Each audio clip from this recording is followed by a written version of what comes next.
Finally, a bit of good news for Boston Celtics fans in the 2017 offseason, because leading up to it, there had been a lot of questions and a lot of confusions.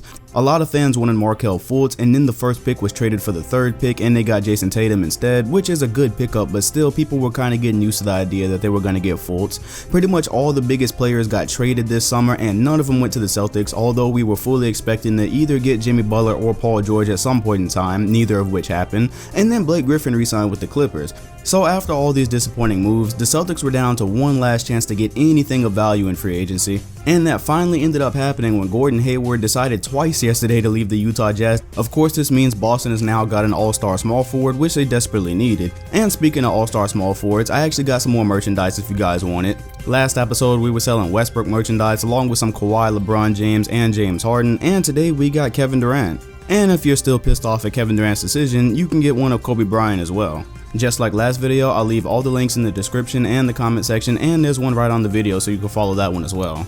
So what does the arrival of Gordon Hayward actually mean right now and for the future with the Boston Celtics? Of course, right now the Boston Celtics are one of many teams that aren't named the Cavaliers or Warriors, basically meaning they're kind of stuck in this weird position with the talent gap, because if you're not named Cleveland or Golden State, you don't really have a legitimate shot at an NBA championship. But when talking about the Boston Celtics, I believe you should be talking about their future potential at the moment. First of all, Celtics fan or not, you gotta be realistic about what this signing means, and it does not mean that the Celtics are going to be able to beat the Cavaliers just yet. They're probably a few pieces away from that, and that's what makes the Gordon Hayward signing kind of bittersweet, because coming into the summer, I know the plan for the Celtics was to not only get Gordon Hayward, but it was also to try to get another big free agent or land one of the big trade pieces in Jimmy Butler or Paul George. Obviously nothing else worked out, so now you should be looking at the Celtics' future potential. We all know about the Boston Celtics' deep love for draft picks, and they still have some of those, so that's a good thing for the future. But then look at the age of their potential. First of all, Gordon Hayward is 27 years old, Isaiah Thomas is 28 years old, Jason Tatum, whom they just drafted, is still 19 years old, and then Jaylen Brown is only 20 years old. So you look at their two youngest pieces in Tatum and Brown, and those are guys that people have been saying are going to be really good as they develop in the NBA. But this is where it's going to show where the Celtics mindset is, whether they're really trying to compete right now or they're looking towards the future post LeBron when the Warriors get a little bit older. What are they looking at? Because at the moment the Celtics don't actually have a power forward. They've let go of Kelly Olynyk, Amir Johnson is signed elsewhere, and I don't believe that you're going to start Jason Tatum at the power forward position full time. And with the type of potential that everyone believes Jaylen Brown and Jason Tatum have, you kind of ask the question, what exactly are the Celtics going to do with them? Because having Gordon Hayward signed now for 4 years, are they going to get the type of development, even though they can play multiple positions, are they going to develop into what you really wanted them to become? And that's why the Celtics still have a lot of work to do, because they're obviously not a championship roster right now. They probably wouldn't even get out of the East, but for the future, these pieces might not develop the way you want them to either. So it's the morning after the Gordon Hayward signing, and I've already seen rumors that the Celtics might be after some other players via trade. One of those names that popped up is Marc Gasol, and that makes total sense if they're really trying to contend now. First off, the Grizzlies just lost Zach Randolph to the Kings. Although he's not really young, the Grizzlies were already in a bad position because they are that really good team that's never bad enough to be in the draft and get better, but they're also that team that's never good enough to really win an NBA championship. Take Zach Randolph, who was a big part of what they like to do off, and I think it's pretty much only downhill from there.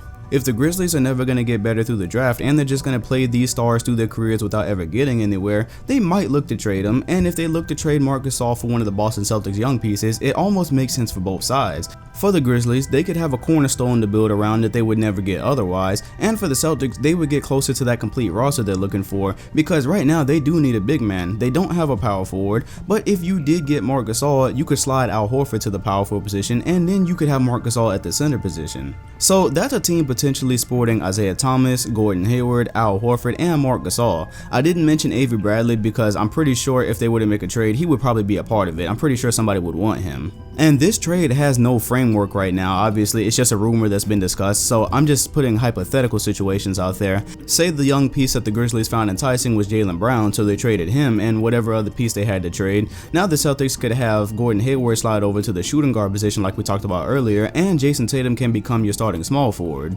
The Celtics have plenty of assets to make a trade like this happen. They're already putting Marcus Smart's name out there as somebody they would want to trade. I'm pretty sure Jay Crowder is going to be out there pretty soon as well. And they still have some picks to use as trade bait. So if they want to put a package together centering around someone like Jaylen Brown for Marc Gasol, I'm not against that. But then of course some of you are probably going to ask the question that I brought up earlier. Should the Celtics be focused on the future or should they be focused on now? Well, first of all, you always have to be a forward-thinking franchise, and I think the Celtics have proved that they are with what they have right now. They're in very good position to be a contender in the next few years and be in major play for a championship. Even with that forward thinking, if you're not a team that's completely tanking for a draft pick, you don't want to be in the Celtics position where you have star players, but you're just throwing away years for the future. Meaning, yes, you have Isaiah Thomas and Gordon Hayward, and you have what you have right now. They're obviously not good enough for a championship, but I don't think they just want to say, okay, we're going to wait Cleveland out and we're going to wait the Warriors out so we can dominate afterwards. First of all, in 4 years, the Golden State Warriors will probably still be around, and then by that point, Isaiah Thomas and Gordon Hayward are both going to be around 32 years old. It's not that that's a terribly old age, but you really want to try to strike while the iron is hot if you can, and another reason you want to do that is because you never know when injuries are going to strike. What if the Celtics do play that whole waiting game that some people have talked about, and then one of the main players gets hurt? Now you're sitting here looking stupid. Another reason the Celtics should be thinking about now and making a play for a guy like Gasol is because there is no guarantee that the Cleveland Cavaliers are going to be around long term. I don't know how many of you guys heard, but LeBron James has already declined to commit to the Cavaliers long term when Dan Gilbert wanted him to. That's one thing,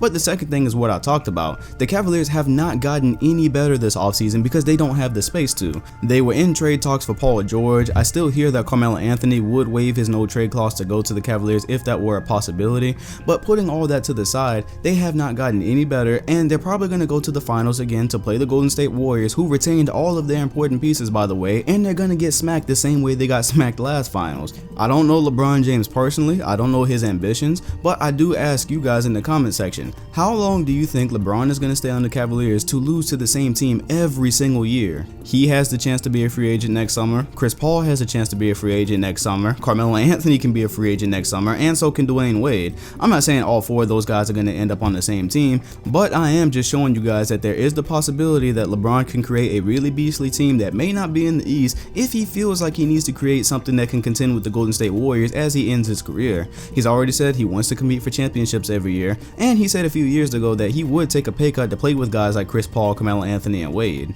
So whatever LeBron decides to do a year from now, that's kind of unpredictable. You have no clue what's really going to happen this year. There could be injuries, a trade, or whatever. You just don't know. I'm just saying that the Celtics do want to be in position to swoop in just in case the Cavaliers fall apart and LeBron heads to the Western Conference. Then the Celtics can be the dominant player in the East if they put together the roster to do so.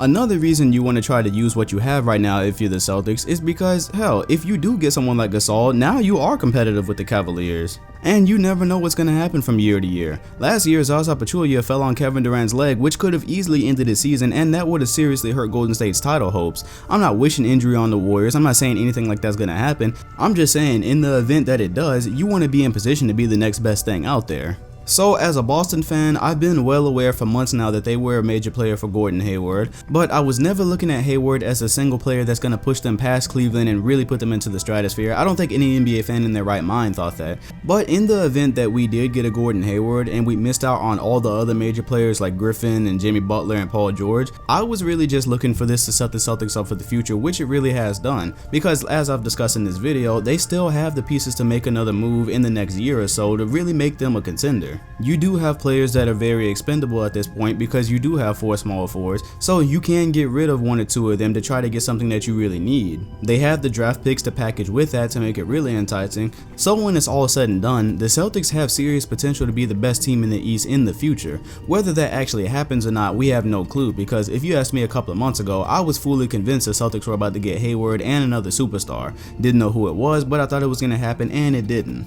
Either way, I'm very pleased with where they're at right now, and I'm going to be looking to see what they do in this next few months. Speaking of being very pleased, I'm pretty sure Golden State Warrior fans are very pleased with the state of their organization. If you're so pleased that you want some merchandise, like I said earlier, we do have a Kevin Durant piece. If Kevin Durant isn't your thing, we've also got one for Kobe. And for those of you who didn't notice, in 3 days it will be the official 1-year anniversary of this channel being up on YouTube. In celebration of that, I may do another Q&A in the same style that I did for when I passed 100,000 subscribers. A lot of you enjoyed that. Q&As usually never do good, but that one did over 100,000 views. People really enjoyed the gameplay in the background and just the commentary. So if I end up getting good enough questions from you guys via my Twitter, my Snapchat, my Instagram, my Facebook, I wouldn't do it in the comment section here honestly, just because these comments, they do get get buried if they're not thumbs up, so I probably wouldn't do it here if I were you. But if you do want me to do another Q&A, head to my other social media links and ask me questions. If they're enticing enough, I'll throw another one up, because I did enjoy playing the games and doing the commentary like I did last time, and a lot of you enjoyed it as well, so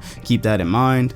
Also, hit the like button, comment, and subscribe, and definitely let me know what you think about the Gordon Hayward signing and what the Celtics should do going forward to get even better. Thanks for watching. I'm Dom2K, and I'll see you guys on the next one.